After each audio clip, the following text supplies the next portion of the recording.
The name of the game is mobility, flexibility, and ease. And home ownership is none of those things. Look, home ownership used to be a benchmark of the American dream. People who bought into that dream bought a home, picked a spot, plunked a bunch of money down, they got a 30-year mortgage, they lived in that house, they went to work every day, they paid off the mortgage over 30 years, they raised their family in that house, and after 30 years, they're in retirement or near retirement age, the kids are out of the house, the mortgage is now paid off, and they got a house that's worth a bunch of money. That's what we used to see. What we've been seeing for about the past 10, 11 years after the 2008 economic crisis, that created a situation where it was very difficult to buy a home. Banks weren't lending, and new home buyers were shut out of the market. We saw the rental demands spike after the 2008 economic crisis.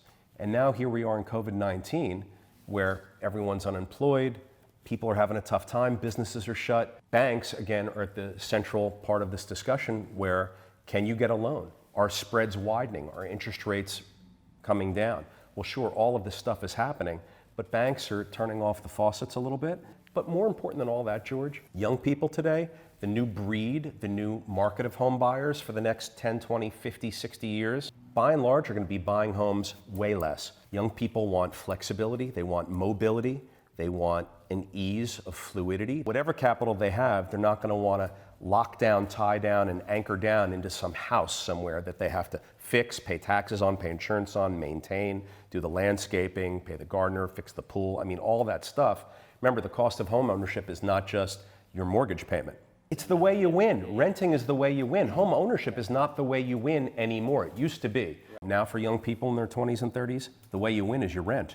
Something goes wrong, you pick up the phone and call the landlord. Well, because that allows you to invest your assets in other ways to compound early on. Get started early with investing. Thank you for bringing that up. We used to think that the housing market was untouchable. We used to think, oh, real estate always goes up. Oh, the price of homes always go up.